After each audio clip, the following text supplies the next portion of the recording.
Welcome to my garage. I brought my good friend here, Torrin Atkinson, in because he wrote a great blog post about how to be better at doing voices as a dungeon master in tabletop role-playing games. Yes, I saw on the old internet, on various Facebook threads and websites and stuff, dungeon masters say they're not confident enough to do voices. They feel they don't have the skills, the talents. They don't even try because they can't do the accents. They can't do the impressions of the characters. And I'm not a professional voice actor. Well, I am a professional voice actor. You can tell by my stuttering.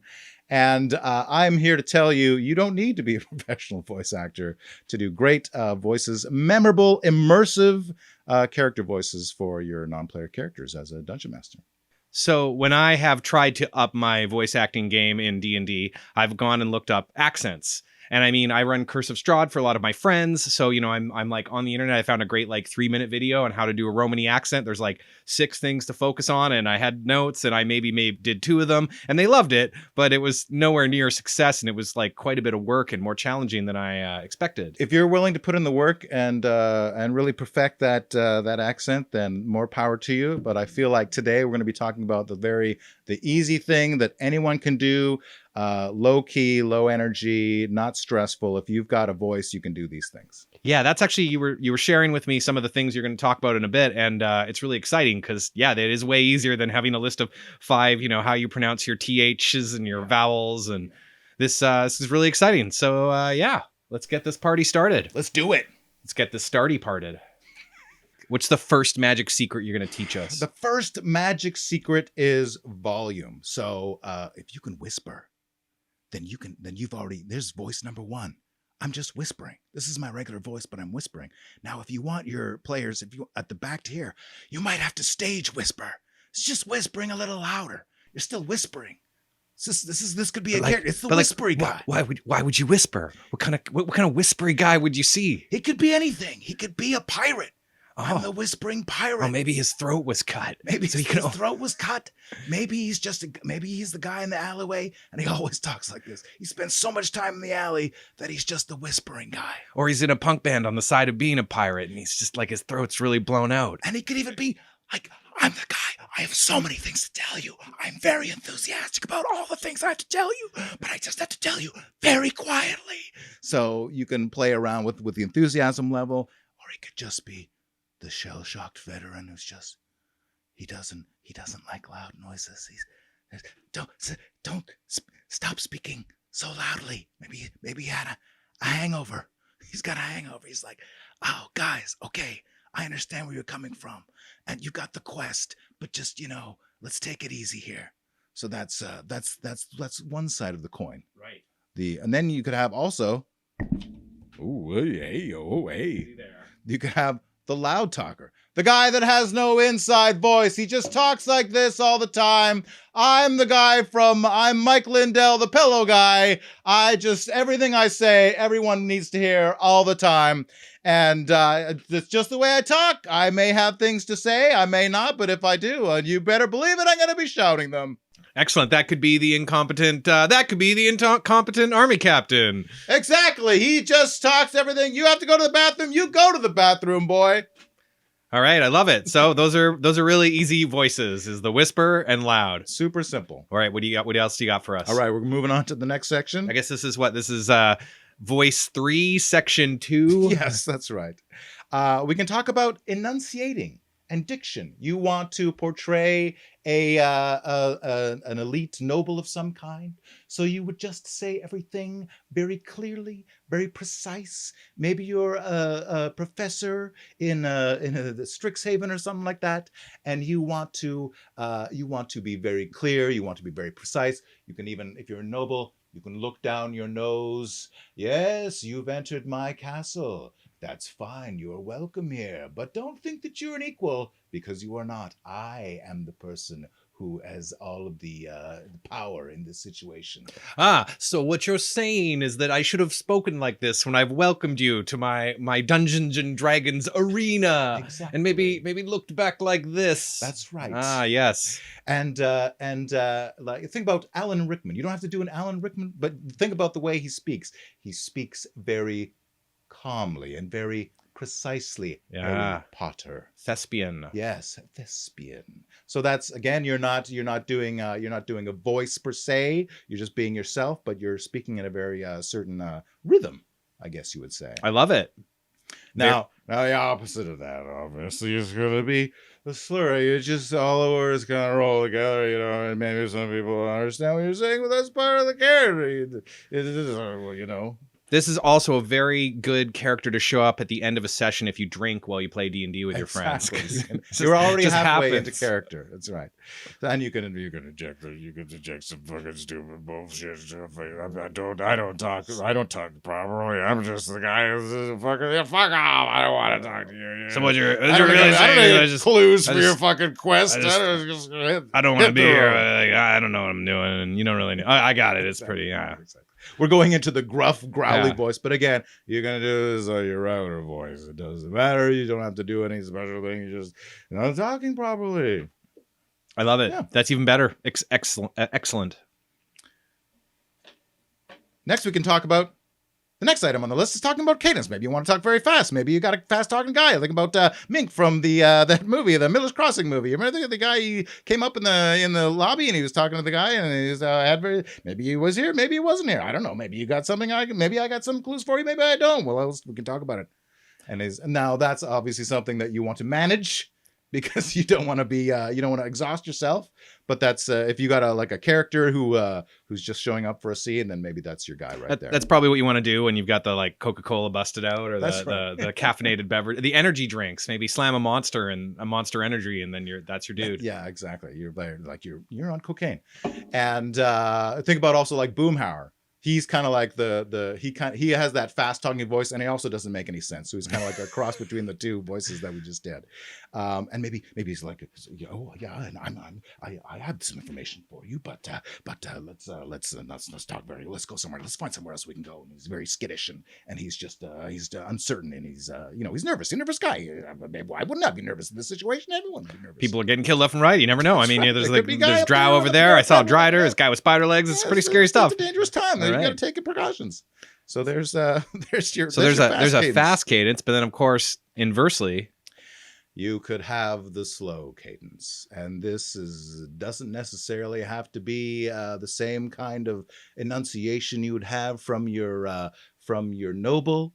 You're just drawing everything out. You think about like Jack Nicholson.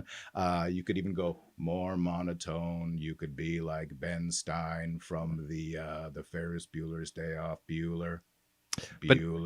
But now this is definitely one of those voices that you might want to use sparingly. I feel like not necessarily, because it doesn't take much energy. You're just talking.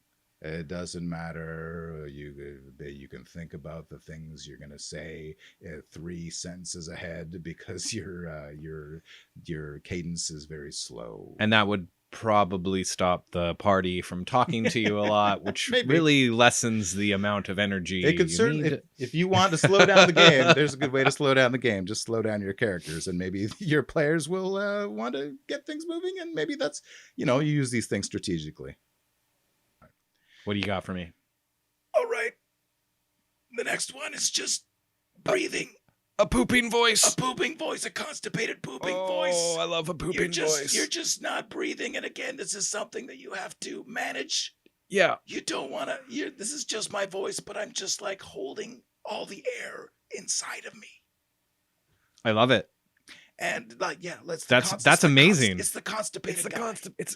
If you can just talk by just holding everything inside, that's a voice. And these are and this might be a good time to talk about the don'ts. Right. But now hold on. Is there an inverse to the constipated voice? I don't think there is. Maybe just the regular voice. I mean, this is really so relaxed. Yeah. Oh yeah. I just released everything. I've got so much energy and pizzazz. Like a pound later. It's amazing. Look, I can jump higher. Yeah. Exactly. And so some of these voices, as we were saying, you want to manage it. You want to. You don't want to hurt yourself, and you don't want to you welcome some of these, like, not necessarily like some of the voices we haven't talked about would be like if you want to. I'm Starscream. I always talk like this. Yeah. But that's some of these voices you would want to put into a character that is only going to be like showing up once in a while. You don't want to be the guy that's hauling all the loot.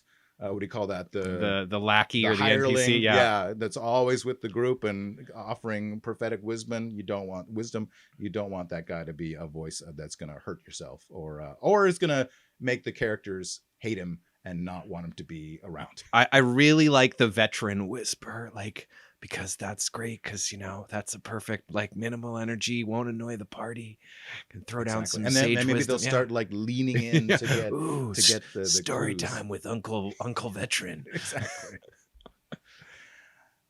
We could talk about stereotypes. Stereotypes can be very useful. You can lean into them.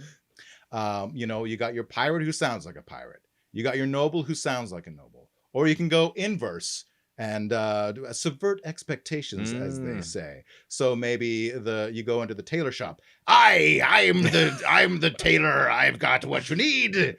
And he's a level 15 pirate. Everyone says I used to be a pirate. I was never a pirate. I don't know anything about the seas. I've never been out to sea. I'm just a tailor. That's kind of like, think about all of your characters you're going to do and think about what would be the most obvious and then what would be the opposite of that. And that's kind of a way to make more memorable characters that your players will enjoy and might want to hear more of. Makes them an interesting one. Exactly. Now you had some don'ts, I believe. We already did the don'ts. Oh, we did the don'ts? We did the don'ts. The don'ts. Well, I mean, there's always more don'ts. There's racial stereotypes, which you probably want to avoid. Yeah. Anything that's punching down, Yeah, and it just, anything that's derogatory of. Yeah. As a Canadian, do us. Yeah. Do us. You can Make totally fun. do. Yeah, you like, can we totally love do it. Bob and Doug McKenzie, eh? We love laughing at ourselves. Sure, come on into the tavern, pick up a chair, make yourself at home, We're grab gonna a get some beer. beers. Yeah. Hey. No, they call it ale here, bro. That's right. Okay. Yeah. No, as a Canadian, I give you full permission to make fun of us. Yeah, because we're at the top of the pyramid, so you'd be punching up, right? Yeah, we have healthcare. Another thing that you can do is to play around with your environment. Now, normally you're sitting in a chair, dungeon mastering. You got the dungeon master screen in front of you, and you're at the table with everyone else, and you've got your chair. Well, you just, I'm the character who was cool. Now you're in the shadows too, mysterious. Yeah, that's right. You could also flip the chair around. You can be coach. You can be the coach guy. All right, here's what we're going to do. We got the ranger, we got the wizard, we got the warlock, we got the priest. Here's the plan. And that's just me moving my chair around. And then you can move it back and go on to your regular dungeon mastering schedule. Now, maybe you're a dungeon master who sits down for the entire session. I myself like to stand up at certain times. But if you're the sitty downy guy, then maybe think about, what if suddenly you're the guy with all the power? Yes, you've come into my castle, and you've asked me all these ridiculous questions, but I have only one answer for you, and that is... I love it. That's fantastic. So instead of standing up, of course, the opposite to that is kneeling down. Now I'm the guy behind. Now I'm very short. Now I'm a gnome. Oh, yes, hello, welcome. Won't you come in? Join us. And I have many things to share. If you don't want to use the table, you can just, if you got a screen, you can just, hello. I'm acting. Look at me act. I'm acting right now. Another thing I'd like to talk about is props and clothing. I love props and clothing. These are things, you can go out and do your full cosplay LARP, but that's all great. But the idea is to do stuff that anyone would have on hand. So, for example, I always have my mug handy, and it's very useful for like, previously on the last time that we went adventuring, the group was at a bridge, and there was trolls, and they killed the trolls, and then the trolls regenerated. So you can do that, or you can do, yes, of course I'm the man-at-arms. Can't you tell by my tremendous helmet that it echoes everything that I say? So that's always good to have if you want to go full Bane. Of course I can do Bane. Everyone can do Bane. It's a very popular character. And again, I'm just the tailor. So that's the 3 different distinct voices with a mug. Just from the mug, it's and when you get the mug out, then all the players might know what to expect. Of course, also there's clothing. Everyone has a hoodie. If I planned ahead, I would have my hoodie on, but it's a little bit warm in here. So maybe you're at the monastery, maybe you're at the wizard school, and hi, I'm the wizard. I'm the monk. I'm just average monk. Nothing special about me. Or now there's an air of mystery. I have many secrets to tell you. Yes. And then you could go for the dramatic reveal. Yes, it was me, that other guy that you met from that other time, 7 sessions ago. The players don't remember. So there's something that everyone can have. You could have a pencil, and the pencil becomes a cigarette. Yeah, I know where Dickie Joe is. The question you got to ask yourself is, what's it worth to you? Or you could go, marker. Cigar. Yeah, that's right. You want to come in here? You asking me all these questions? I don't like your attitude. Why don't you hit the road? Make a persuasion roll. That kind of a thing. That's totally valid. And of course, if you don't wear glasses, then you can put the glasses on for a character. Or if you just do this. And now I'm the old guy in the inn. Yes, I have rooms. Yes, come in, my friends. Make yourselves comfortable. The specials are here, and that's a way to go. And if you are comfortable with doing you can mix all these. These are all like modular pieces that you can put together and make your own exciting and vivacious characters. Yeah, you could use the hood with the mug. Hood. You could pull your hood down and reveal you have a helmet on this whole time. That's right. And you can be the wizard with the old glasses. Ah, yes. And the cigarettes and everything like that.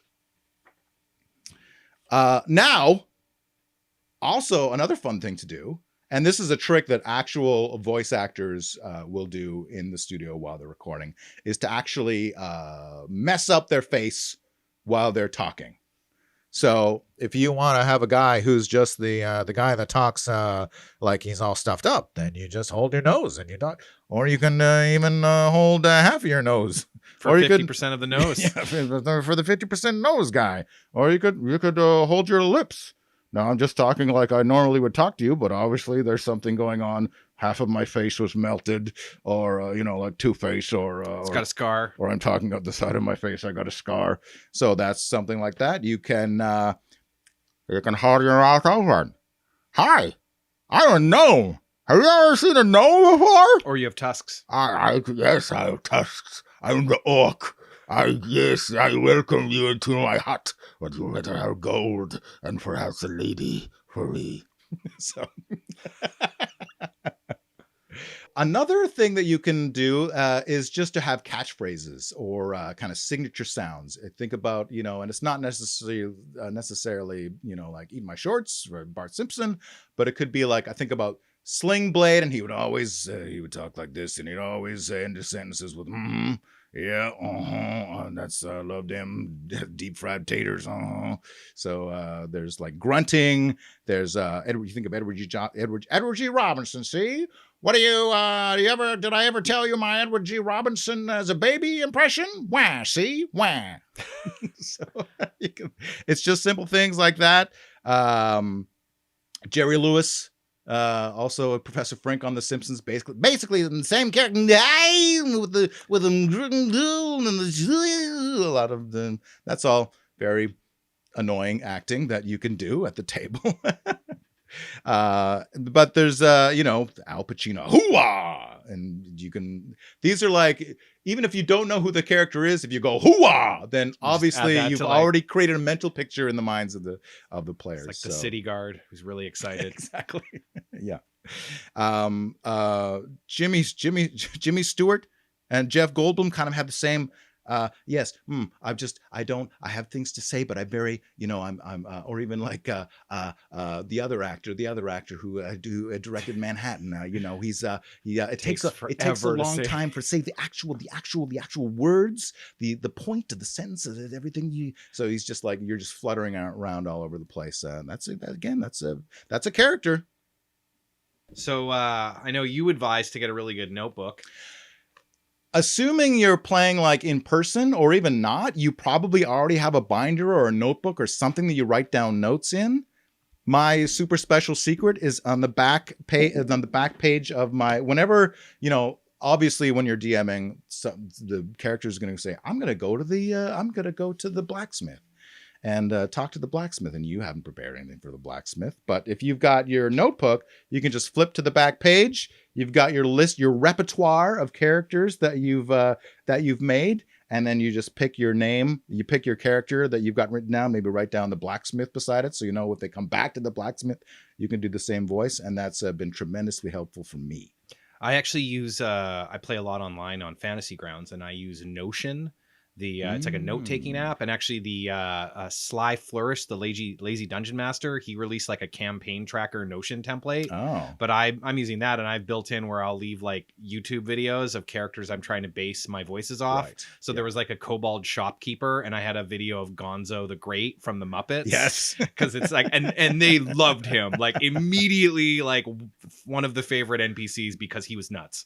Yeah, wherever you can keep a list, as long as it's on hand and ready for you to, look at on the fly and figure out what this next character is going to be. And if you are making it up then and there, then just track it on your notebook for next time. Finally, we've talked about all these different techniques and voices that you can do. And maybe somebody out there is thinking these are all well and good, but I just don't feel confident doing, I'm not a performer. I'm the kind of DM who I'm the map and the strategist and all this kind of stuff. And I'm the storyteller without the voices. But like everything else, practice makes perfect.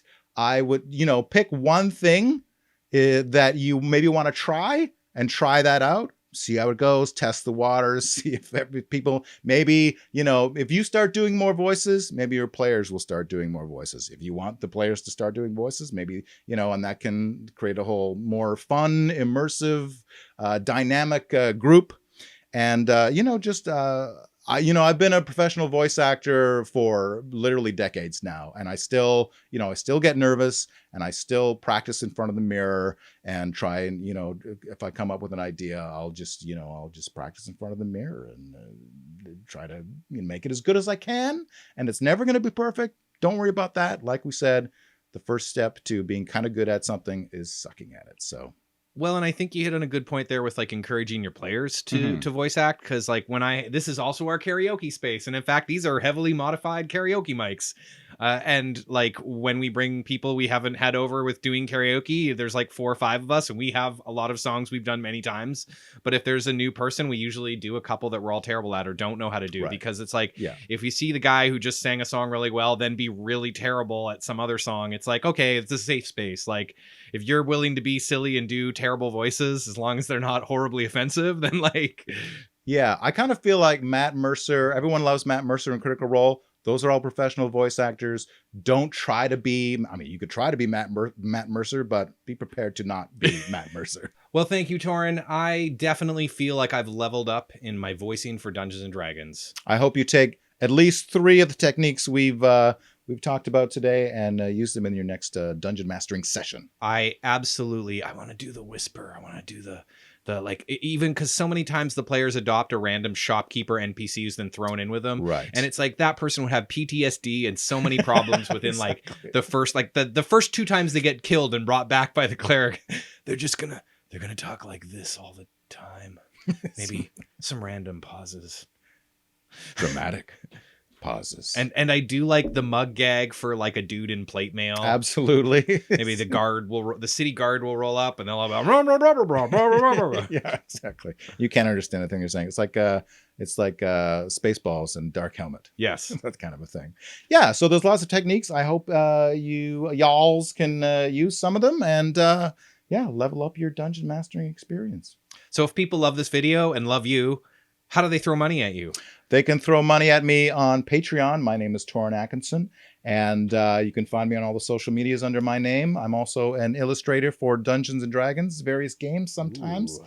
And I'm on the Instagram. You can see my artwork there if you're so inclined. We've even collaborated a couple times. It's true. Me and this guy. Yeah. He's used my photography as some inspo. That's fucking teamwork. Teamwork. Well, thank you, Torrin. Pleasure. Cheers, guys. Bye.